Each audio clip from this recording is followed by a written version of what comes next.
Welcome back, folks. This is our part 2, CIOs and Bowties.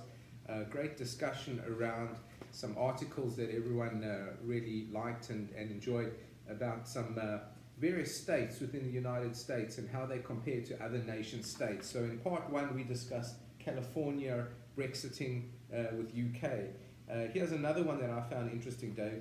Pennsylvania is 798 billion in GDP, and its nearest comparative state is Saudi Arabia. It's 770 billion. And so the one thing I would say about that is, you know, Saudi Arabia very well known as an energy state, oil as it is. Pennsylvania very well known for its fracking business. So obviously more going on there, but I thought that was kind of a neat little comparison between the two. And even then, Greg, what this points to is how large the US economy really is. You know, one of the smallest states, the 6th biggest producing state in the United States is Pennsylvania in terms of GDP. Wow. GDP, by the way, folks, consumption, government spending, investment, and then net imports and exports. With that being said, the 6th largest state in the US in terms of Pennsylvania's GDP, and it is as large as Saudi Arabia, who we read about all the time having all this disposable income from the controlling family's perspective, not so much from the people's perspective. The US is a large economy. It's a large landmass and it's a large economy. Pennsylvania is this big, Saudi's that big, and please, those are not accurate. Well, it's a good comparison in the sense that even though there is wealth inequality, I think it's less pronounced in the United States, perhaps, than in a country like Saudi Arabia, where there is, you know, the royal family commanding a huge portion of the GDP. Of the wealth of the country, yeah. That being said, by the way, this is a political statement, sorry to make one. As we grow, the differentiation between income at the high levels and the lower levels and wealth discrepancies in the US is an issue that needs to be addressed in the US as well. But that's a discussion certainly for another day, if at all, on this platform. All right, you pick one. What's a state you like? Well, I'll tell you what I am going to pick, Greg, is because we're here. We're in Atlanta, Georgia. I'm going to choose the state of Georgia, which has a GDP of about $595 billion. Once again, I'll remind you, these are IMF numbers as provided. And that is likened to the GDP of Sweden. So we do have an IKEA store just down the road from us here. And who would have thought that a little state like Georgia, with a large airport nonetheless, and lots of farming and other resources certainly, lots of human capital, goes without saying, Greg and I.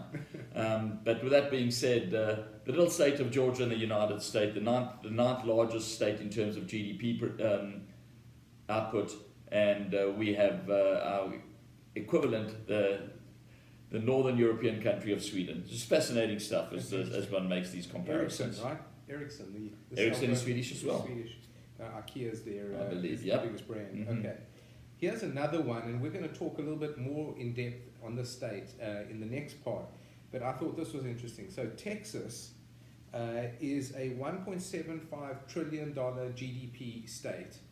And who do you think its nearest rival is, Dave? Well, I know. Who do you think their biggest rival is? Okay, so that would be our brothers to the north. That would be Canada, who's coming in at 1.7 trillion as well. Canada is a very diverse economy, of course, but very natural resource intensive. Mm-hmm. Certainly, they've got the energies, oils, as well as the minerals, etc. So Texas is somewhat comparative again, given its oil and its other abundances. We'll get into that in more detail. There's a lot more industry that I'm aware of in Texas. Texas is growing. The economy is diversifying exponentially. High tech. Mm-hmm. Obviously, we had Dell come out of Texas. And Austin's growing as a tech center. Austin's a global tech center. Austin apparently is movies. One of the largest movie centers outside of Hollywood. Just like Atlanta, I might add. Atlanta. Yep. Aeronautics, defense. There's also very centralized, and biotech in Texas. So there's more to come, folks, because another article that you all liked was this article comparing Texas to to Russia, not quite the Soviet Union. And it doesn't just focus on the colors of the flags, which are the same three colors, but yes. So bear with us, and this is a good, interesting comparison. There's some really, really cool facts that we're going to explore there. So bear with us. We'll be back soon for part 3 of this the CIOs and Bowties. See you soon.